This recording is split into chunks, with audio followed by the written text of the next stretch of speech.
On this episode of the Bronze Metalist podcast, we talk about Superbloom by Silent Planet.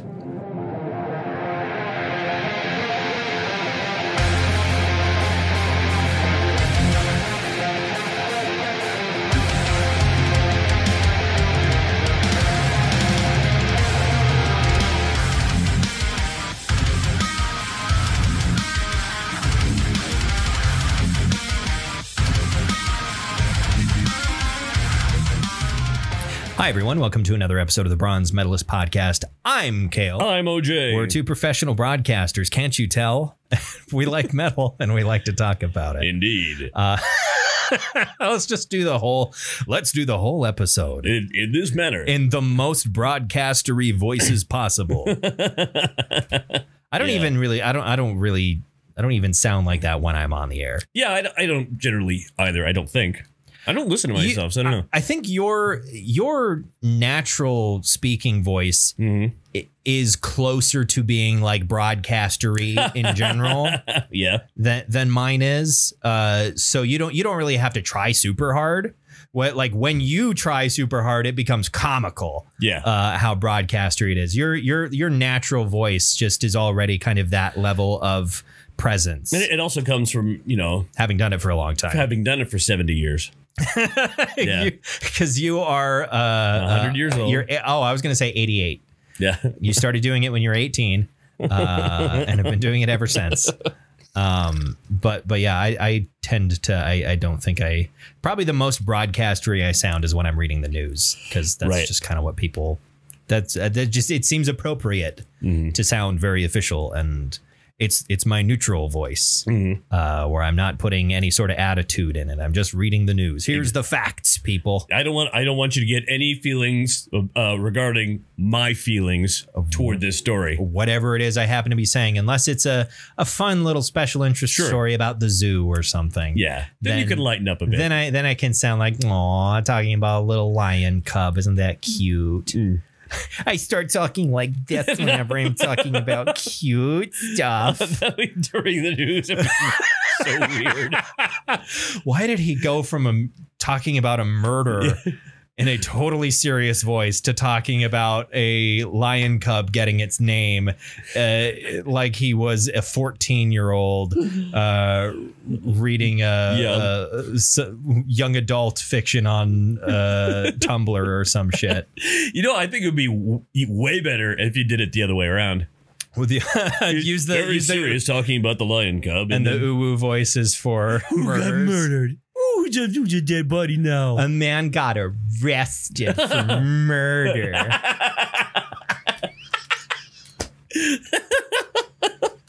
He stabbed the guy 23 times in the head. Turns out I'm talking about the murder of Euronymous. Yeah, that's what it sounds like. Yeah. I don't think it was 23 times in the head. I think it was 23 times in general, including in the head. Yeah. You know how you stab people in the head when you're trying to defend yourself. Yeah, exactly. And you stabbed him 23 times. Yeah, that too. The unarmed person. He probably was unarmed. Likely, I think he. Okay, I said. I don't know why I said probably. He was. You saw the movie? Yes, the entirely factual movie. I think the thing that pops up in my head is like black metal bands in that period of time in that part of the world. It's like if anyone had weapons or guns, it was probably those guys. Right. They just have a sword. Yeah. That's not particularly notable, but like, he's got all of the guns he could legally have in 90s Norway. To no one's surprise. That's probably not factual, but for some reason it seems like it makes sense. How you doing? I'm doing great. I'm still coughing. Yeah, me too. Every once in a while. Yeah. I hate it because it's I'm still coughing, but it's for nothing. It's like a mild tickle, and the cough doesn't accomplish anything. See, well, I'm coughing, and it's some like chunks and stuff coming out. Yeah. At least you've got that. When I've been coughing the last couple, the last handful of days, it's over a minor irritation, and then there's no feeling of relief after. There is an urge, and then then nothing. I cough. There's nothing that's been dislodged. There's no feeling that has gone away. It's just completely the same, and I hate it. I dislodged a small weasel. I coughed up You coughed up a small weasel? coughed do you know what kind of weasel it was? It might have been a ferret. Well, okay, it could have been a ferret. Was it a black-footed ferret? Because those are endangered. No. Was it a black-footed? No. Am I going to have to call the Game and Fish Department and tell them you coughed up a black-footed ferret? Is it still alive? Yes. Where are you keeping it? That would be a weird conversation. He coughed up. That's a weird conversation? No. He coughed up a black. You mean he brought whatever? No. It came out of his lung. He had breathed it in at some point, and then he hacked it up. Yeah. So I also got a pedicure. Yesterday. Yeah, you've got bare feet in front of me right now. Yeah, which I know you love. It's weird seeing someone walk around in my apartment totally barefoot and also wearing jeans, a sweater, a hat, like you are otherwise wearing multiple layers everywhere and then just bare feet. Which it's a weird vibe to me. Here's the weird thing is what I'm dressed like right now, minus the nail polish on my toes. Yeah. What I'm dressed like right now is the people. What? Continue. I sneeze. I was thinking about a conversation we had earlier about how you're dressed, but continue with your thought. I'm dressed like all the people who work at the people named on my hat. I didn't notice the names on it. That's your family's peanut farm. The sneeze is not. I just won't. Oh, okay. Just go away. You can't dislodge that sneeze. I can't. If only it was like that weasel.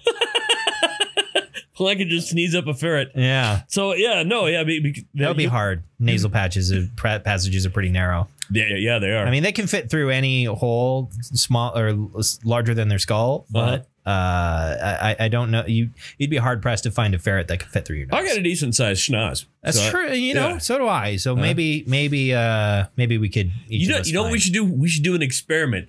We should go like tomorrow at some point. Go to a pet store. Yeah. And hey, can I shove a ferret up my nose? That's a new brand of weirdo. But yeah, you're wearing the Unruh Farms, Hydro, Oklahoma. I was thinking when you showed up that you look like the most hastily disguised spy. Right. You look like an undercover cop that had to get all of their clothes from like a gift shop. Because I think it's the hat that really sells it. That sells the look. But it's a very farmer hat. Like in any movie or like a fugitive or something like that. It's like I need new clothes fast, and they always, it's always like a trucker hat, an ill-fitting sweatshirt, right? That they stole off a clothesline. It always looks like the most obvious thing in the world. Yeah. And something about I think also the flip flops added to the look as well. Of just like, this looks like a guy who was on the run and could not find shoes to complete his disguise. Those are actually called slides. Slides. Oh, sorry. Sorry. Your Crocs. They are not Crocs. That's true. They're not Crocs. I don't. Maximus has Crocs. I don't have Crocs. It's just weird to me because I don't go barefoot in my own apartment. I am almost never barefoot. Part of that is just because I don't like.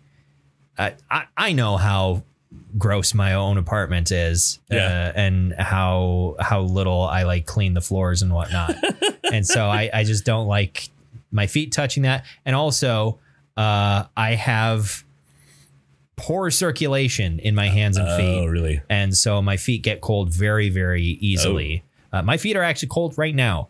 Really? And you have socks and like slip or house shoes, I guess I would call them. Those are indoor outdoor shoes. You can wear those anyway. I do. They're a little loose. They've got a little room in the toe. Sure. As it were, so they're not great for walking around, but I have worn them to work, times especially where I've been wearing them before work, and then I forget to switch into my regular shoes. Yeah. And I'm just I'm already like downstairs. I'm like, I mean, I'm not going back up. I'm not going back up. I did have to cut a little bit because while they are a little long in the toe, originally when I got them, they were the back of the tongue, I guess, the edge of it dug into the top of your foot there. I guess this is technically the inside of your ankle on the front. I guess, yeah. Isn't that's technically the inside of your ankle. So yeah, it dug into like the tendons there, and it was pretty uncomfortable. So I made them fit not as snugly, but also more comfortable by just cutting with the scissors. That's not interesting to talk about. I made smashed potatoes for dinner. That was pretty good. Cool, nice. Were they like fresh? Did you? Yeah, I had a bag of potatoes. No, nice. you don't peel smashed potatoes because it's smashed potatoes, not mashed. Smashed potatoes. Okay. What you do is you boil a bunch of small potatoes and then you put them on parchment paper on an oven sheet, 350 degrees, and then you take a glass that's been oiled on the bottom and you smash them. You smash the potatoes so that the skins get really crispy and then the insides stay really creamy. Interesting. I've never had those before. Fantastic. You put olive oil and salt and pepper, a little rosemary on them. I'd probably enjoy that. Yeah, it's very good. I'd probably like that. I thought you were just being funny, like a funny way to say mashed potatoes. No, it's having them smashed potatoes. Smashed taters. Smashed taters.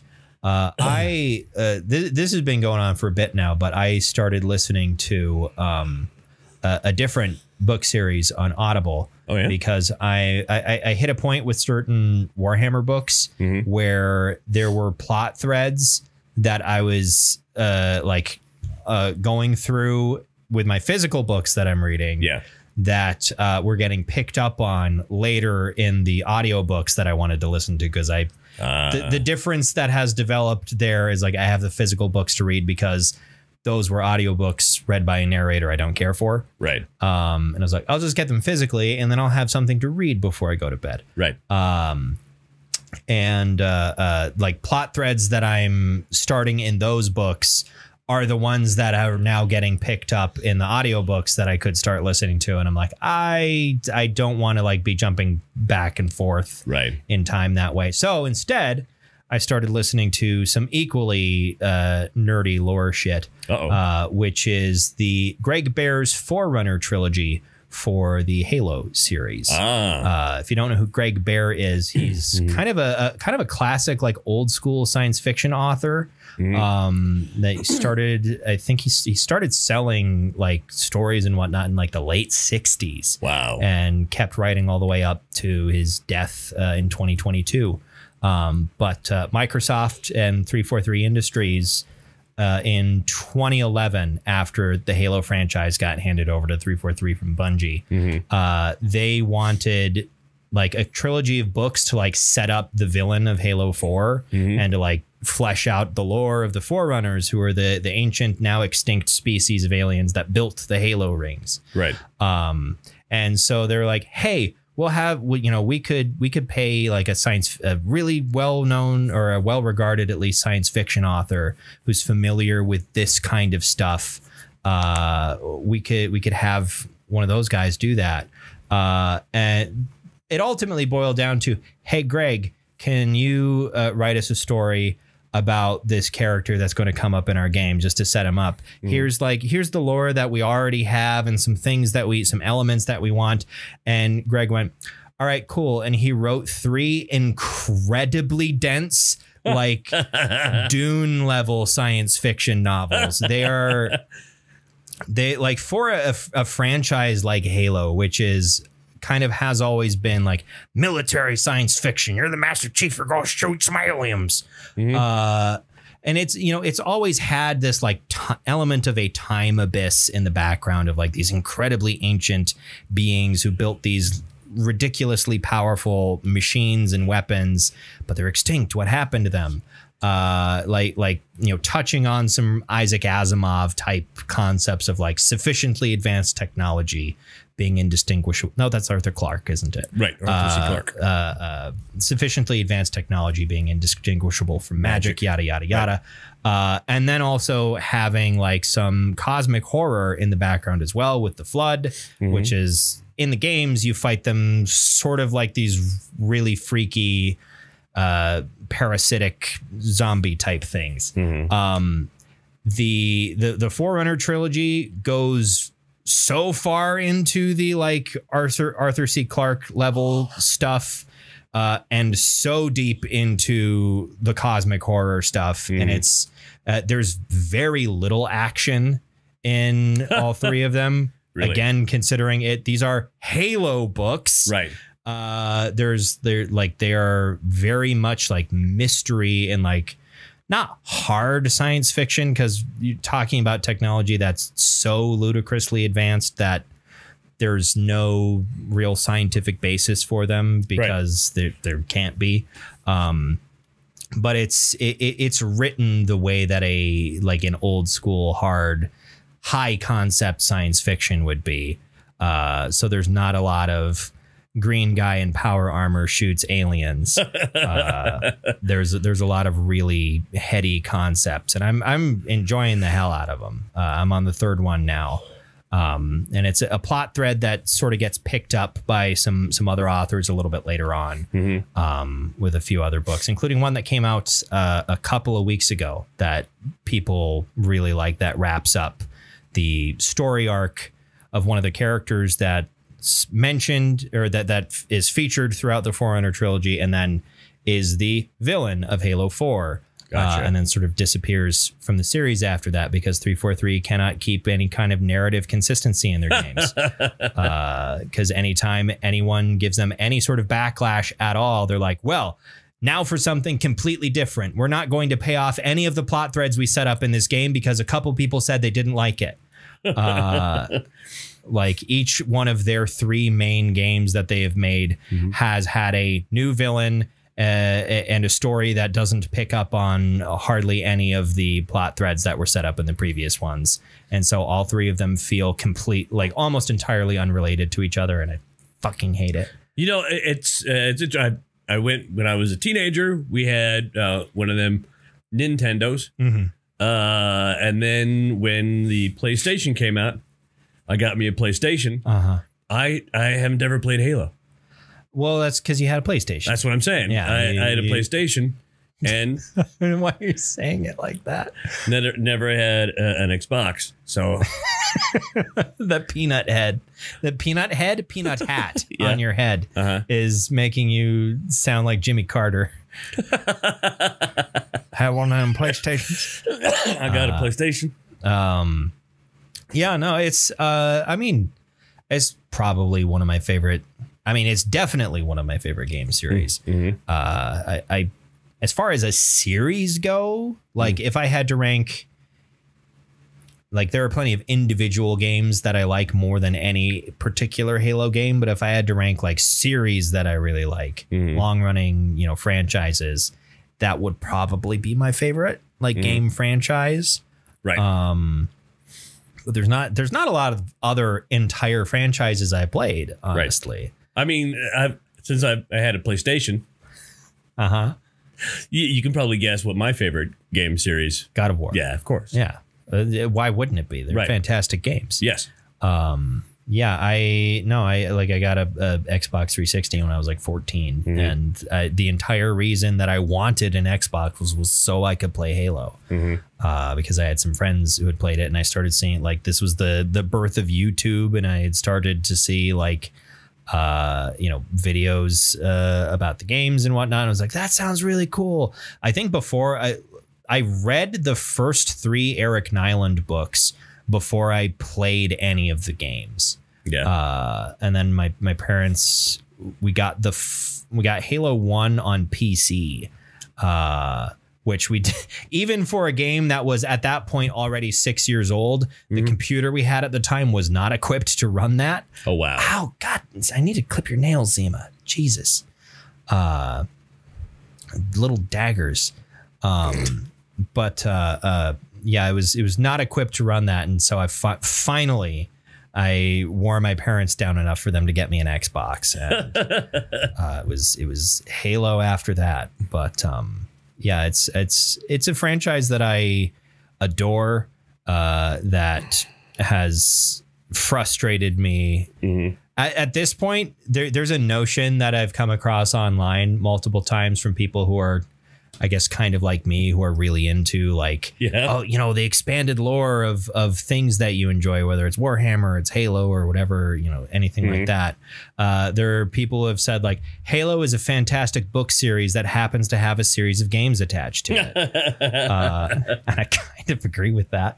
But yeah, I mean, if you were to ever get an Xbox, I was going to say the original trilogy. That is true. Plus, there's the Master Chief Collection, which I don't even know what they're selling it for anymore. When it came out, it was $40. Really? And that was in 2014. Oh, 10 years ago. Yeah. So, and they've added games to it since then, but I don't think the price has gone up as far as I know. But it's every like main first person Halo game minus Halo 5 and Halo Infinite are in there. So minus the last two games in the series. All right. They're all under one roof, you know, launched from the same title screen. And you can play through them all there. And it's honestly, if you wanted, I could lend you my Xbox One. It's not getting any use. I have I have the Master Chief Collection on disc that I could lend to you. I would just have to make you like a guest account or something like that. But they're fun. I mean, the campaigns are not particularly long. My problem with video games right now is that I have a catalog, a library of video games that I own that is so I haven't I have all of the Assassin's Creed games. I've played maybe 0.5% of the Assassin's Creed games. I mean, I see that sitting there, you know, in my carousel. I'm like, I could tackle this. I just feel like this would be pushing a very large boulder up a very large mountain. Just I think a lot of those are probably pretty digestible relatively quick if you don't do all the things that Ubisoft wants you to do to pad the runtime of those games out to 100+ hours. Right. I feel like even the early ones where that shit wasn't nearly so egregious, even those earlier ones you could probably get done with in like 25 hours each. Sure. It's just that they all, you know, they're kind of the genesis of open world cancer, I guess, of like, we got to shove 8 trillion things onto this map and all these collectibles that you want to go get, because otherwise you'll finish the game too fast. But I feel like if you avoid all of that shit, you could probably get done with a lot of them pretty fast. So you said that's the genesis of it, and then I thought, oh, I should go get one of those. Go get yourself a Sega Genesis. Yeah, that would be awesome. Yeah. The earlier Assassin's Creed games, particularly the Ezio games, right? And 3 does this too. All of them do this weird thing where you will spend like 50% of the game in 1 year. Like, you know, 1470 to for Assassin's Creed 2, I think it takes place, like most of the game takes place in like 1472. And then that'll be Act 1. And then there will be like another act that takes place maybe the next year or a couple years later. And then in the last 30% of the game, you're suddenly going through like 15 years. And they do that in every game. It's really weird, and I don't understand why they're paced that way. The way that it's structured kind of makes sense, because the whole animus framing device of like you're in a machine that's letting you view the memories stored in your genes or whatever. Right. I don't get that, but okay. And the idea is that like all of that like long period of time that you spent playing, that was all like setting up context and letting the machine familiarize itself with the memory that you actually want to get to. And so once it has enough information, then you start jumping forward in time to get to the stuff that the people who have you captured are actually looking for. Right. As you're sifting through your memories. So that kind of makes sense, but it doesn't make for a particularly coherent plot experience. Right. When suddenly you're jumping that far forward in time and then you do it again in the next game and again in the next game. Well, what's the game where you spend like, I don't know, 30% of it in today? That's most of the original 5 games. Yeah. The first 5 or so. Yeah, I think it is 5. All have modern day sections. Right. 1, 2, Brotherhood and Revelations are the part of the Ezio trilogy. Right. Where you're all playing as the same assassin the whole time. Right. The whole time who you're really playing as is Desmond. Right. Who is a descendant of Altair and Ezio and eventually Connor Kenway. And even beyond that, even in Black Flag, there are still modern day sections, but they're a bit shorter and they're all like first person, which is weird. That's Edward. Yeah, Edward and Kenway is in Black Flag. Yeah. Assassin's Creed 3 is Edward's grandson Connor. Right. Has a name in Iroquois that I could not even begin to tell you how to pronounce. I've seen it spelled and it breaks my brain. I don't know how to make those noises. It looks really cool and it sounds really cool, but I can't. Yeah, it's I wish I could say it out loud because it's awesome. But yeah, Assassin's Creed 3 is kind of the weird one of the bunch. Yeah. In a lot of different ways. And then Black Flag is awesome, but also you are an assassin in Black Flag for the last 5% of the game. Right. Otherwise, you're just a pirate. The entire rest of the game, you are just a pirate who knows a couple assassins and occasionally does stuff for them and with them, which that always was weird to me. And more recently, a weird thing with Ubisoft is that Ubisoft just couldn't recreate that formula with their dedicated pirate game that they tried to make. That was apparently awful. When everyone has said for years as this game was in development hell going, you already made a great pirate game. Just go revisit that one. Just do the stuff you did right in that one and do it again and cut the Assassin's stuff out of it and give it better graphics. That's all you have to do. And they didn't, and it was apparently kind of awful. Well, did they already rehash one of? I mean, one of them is basically just a rehash of another one. They've remastered a number of them. I mean, one could say that every Assassin's Creed game of the last decade has been a rehash of previous ones. Well, no, they were saying what's the one that's a rehash of Black Flag? I mean, there's I think it's Skull and Bones is the pirate game that they came out with that was bad. The one that is a rehash of Black Flag, I'm not sure. There were like some minor spin-off games that were built off of the same engine as Black Flag. Right, but it's an actual Assassin's Creed game. It's a rehash. I don't know. Maximus was telling me about it. I don't know. Like, I've only played 2 of them. I played Black Flag and I played Brotherhood. I stopped playing like a third of the way, if that, through Assassin's Creed Unity, which was the French Revolution one.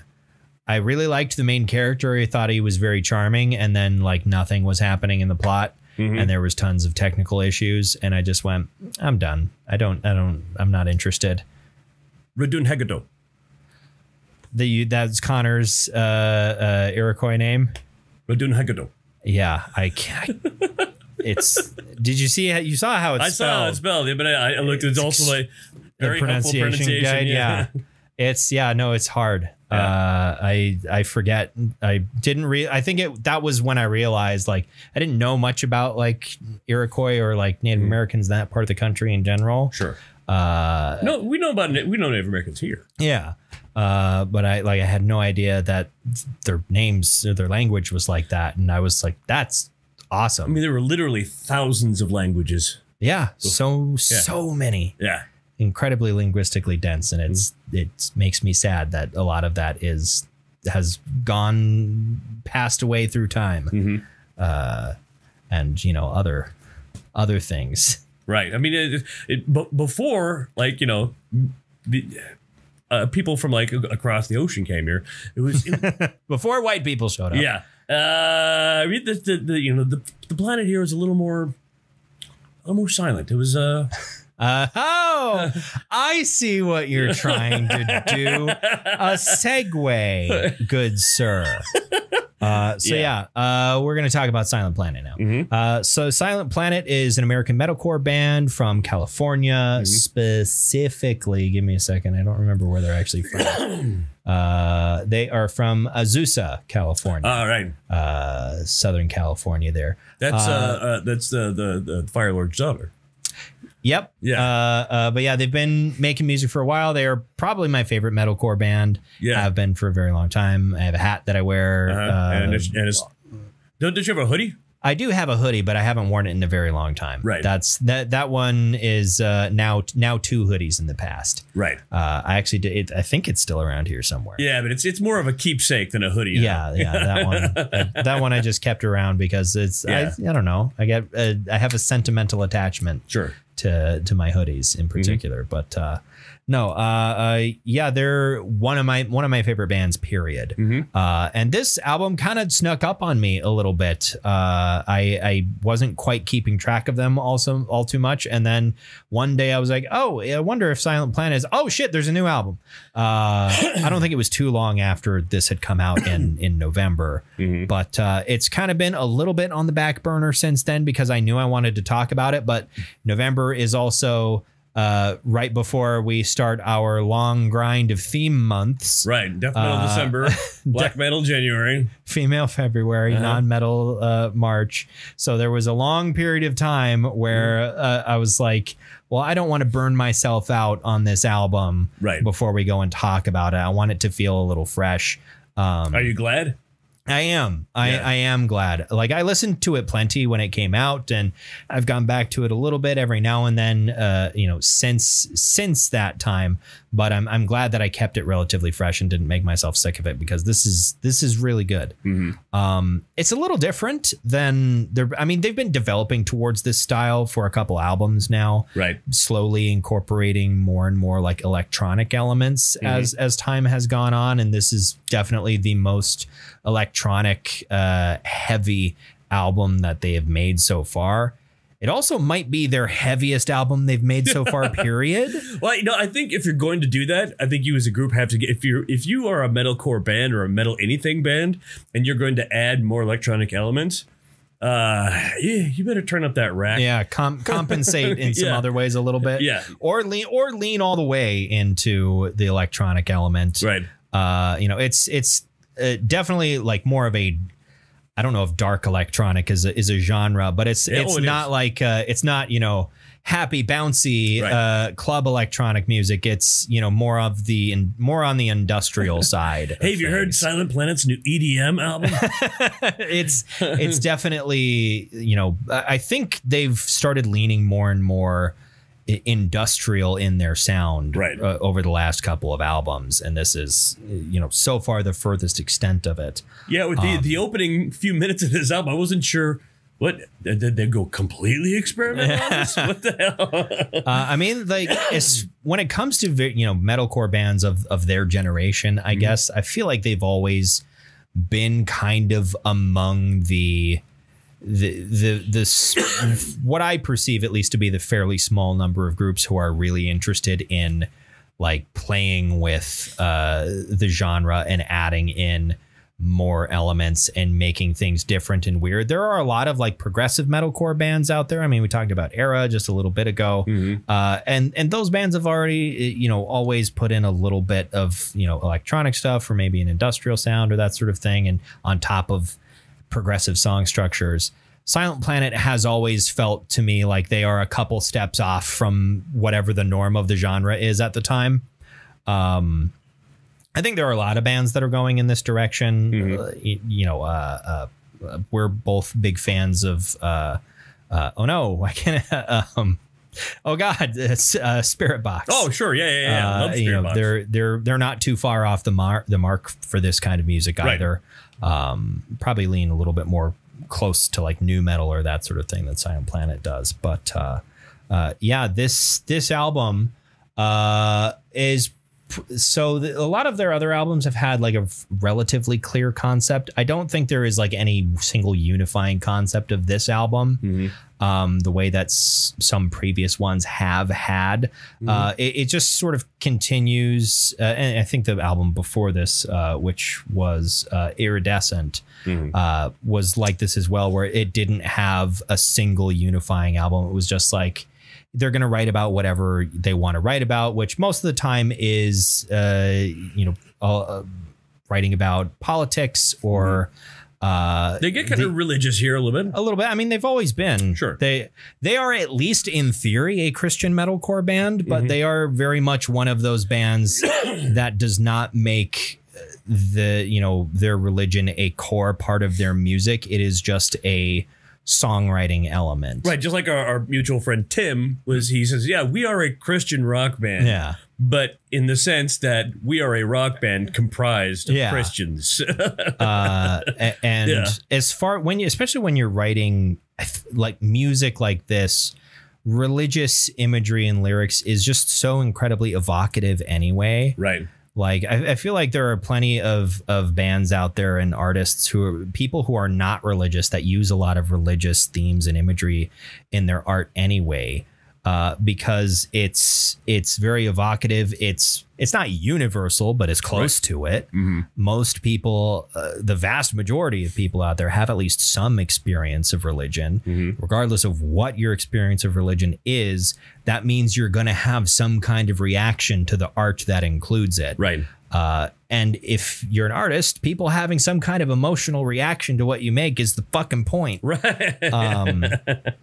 So yeah, definitely some religious themes on here. And they tend to play with the intersection between, religion and politics and tragedy and terrible shit happening in the world. And I feel like they've also been getting angrier and more rebellious over the last couple of albums. Me too. I wonder why. What could be happening in the world that could provoke them, that people might be angry about? I don't know. But yeah, there is definitely a I don't know. I don't quite know how to describe the vibe of this album. But it's aggressive is one of those words for the most part. Do you have any thoughts? Any words that you want to ramble? Yeah, I loved listening to this. I did. I wasn't sure what to expect this time around, because this is a lot different than what they've done. I mean, not a lot different, but this was a step in a direction. Man, there's just wow. There's a lot going on here, and I wonder if some of what is different about this is owed to a little bit of new blood in the band. They have a new bass player, which is Nick Pocock. It's just his name. Yeah, but just Pocock. In any case, new bass player. Mitchell Stark is not a name I recognize. I wonder how long he's been with them. At least a couple of albums, I think. This is their first album without Thomas Freckleton, who was their previous bass player, who also provided the majority of clean vocals previously in the band. And this time around sees Garrett providing. Really? So he's doing all the vocals here. Maybe not all of them, but quite a few of them at the very least. Is Tinky Weenie Weenie providing any vocals? The joke is about Pocock. Tinky Winky Weenie instead of Pocock. Yeah. Oh, that's terrible. I can't say that's terrible. Before we started recording, I made a much worse joke about that. Much worse joke. But so Law Dick does not Stop it. But yeah, the lead vocalist, Garrett Russell, he also apparently provides some guitars on here too. Really? Which I didn't know he played guitar. I feel like I've seen maybe some clips or videos of him at concert playing before, but I was not aware. But yeah, he's doing lead vocals and guitars now, I guess. Mitchell Stark, guitarist, also provides some clean vocals and guitars. But yeah, the most of the clean vocals on here are, to me at least, recognizably Garrett's voice. Right. And he's done, like, previously on a lot of their albums, like some like spoken word elements before. Right. Which is part of why I was like, oh, that's Garrett singing, because he has a very obvious Southern California accent. Yeah. Like you hear him talk and it's like, oh, he could be from nowhere else in the world. And that's just his speaking voice. Like, I've seen them in concert multiple times, and he's an incredibly nice dude. But yeah, he sounds like the most SoCal guy you've ever met. And I think it really works when he does both the clean vocals and the screen vocals, because there are a lot of places where he transitions, ramps into it. Ramps up the anger and the intensity going from one to the other. And it definitely works in that way. And I think most of his clean vocals are relatively understated compared to like Thomas's on previous albums. Doesn't quite push himself. It doesn't push himself quite so hard, which, like, having seen them multiple times in concert, there were some times where it was like, maybe they shouldn't have gone for that note there. I feel like that's a problem with a lot of metalcore bands, where it can maybe be a little hard to reproduce those kinds of vocals while you're playing bass, while you have a maybe less than optimal sound system set up, because you can't afford anything better, or you're at Warped Tour and everything needs to be able to fit into your tiny section of this trailer with 15 other bands. So that could be part of it as well. But I really enjoyed Garrett's clean vocals on this. Yep. His lyrics, as always, are impeccable. He's probably my second favorite lyricist of any of the bands that I listen to. Number one is obviously Dan Campbell, but of course. I think Garrett Russell is probably a very close second. He's just got a very evocative style. He chooses his words very well, and also he's ludicrously well read for a lot of different things. So he references tons and tons of different literature and whatnot, which is always like the first album of theirs I had you listen to, I think, which was When the End Began. It opens with a Nietzsche reference. Like, the first song is called Thus Spoke. Like, sure, it's sort of a good engine. This is what this kind of band is. You don't kick my mic stand with your bare feet, you animal. But so does this album slap? Yeah. This album really slaps, I would say. Score came out 5 reviews to 82.6. Not bad at all.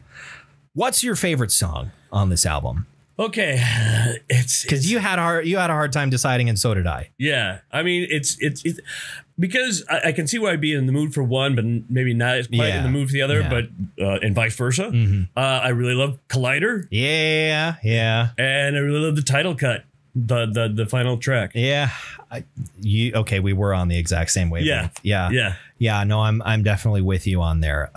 Like Collider is. It's got some really heavy moments, but it also has I love Collider's chorus. Yeah, it's so hooky. It's so hooky. It's so emotional, but it doesn't lose the intensity. And then Superbloom is so, after so much intensity throughout the entire album, it's like, it's beautiful and like positive.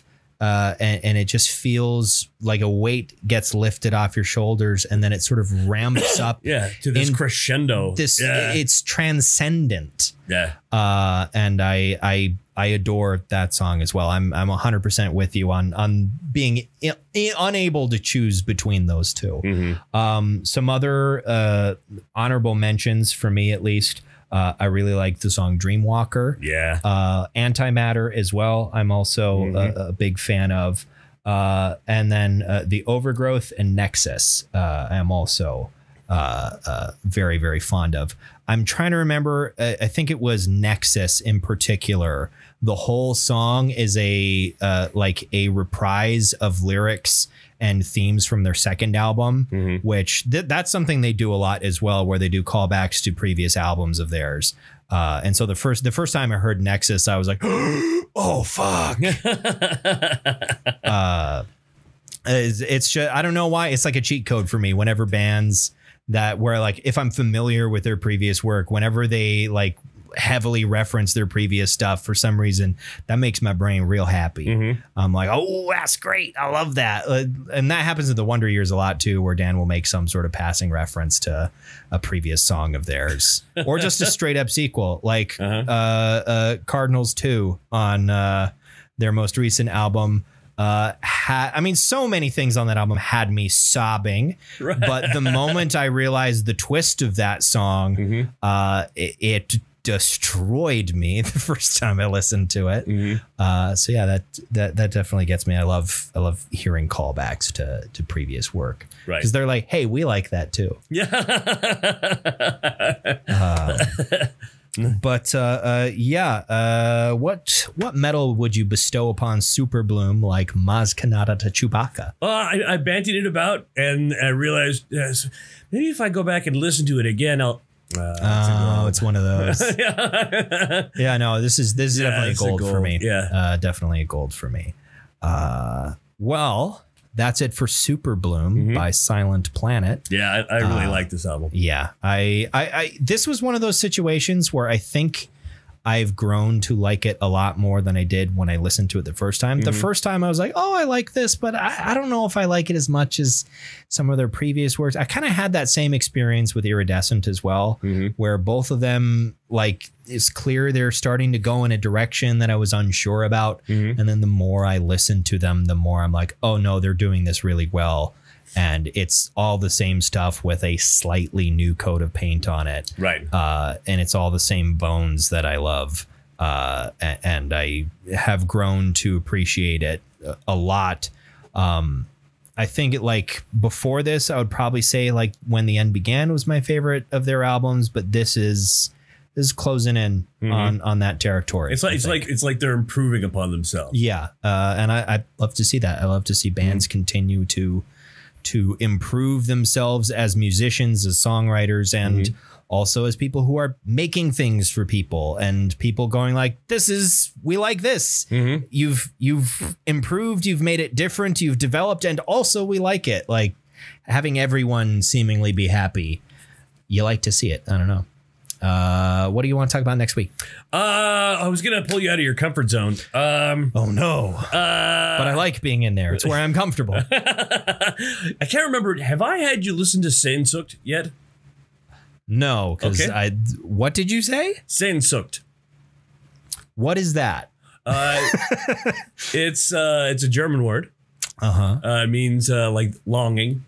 Okay. And it's also an album from 1997. Oh. By Rammstein. Oh boy. Rammstein. Interesting. Yeah, I thought he probably that will be out of my comfort zone. Definitely. Sure. I'm game. Let's listen to some Rammstein. I'm gonna say it that way every time. I know you will. So yeah, next week. What's the word again? Sehnsucht. Sehnsucht. By Rammstein. You have to say it like this. Rammstein. Nine. Anyway, thank you very much for listening, everybody. If you like what you heard, why don't you go ahead and follow our pages on Facebook or the website formerly known as Twitter, or you can subscribe to our feed on whatever podcast service you're using to listen to us right now. Until you hear from us again, thank you very much for listening to another episode of the Bronze Medalist Podcast. I'm Kale. I'm OJ. Congratulations.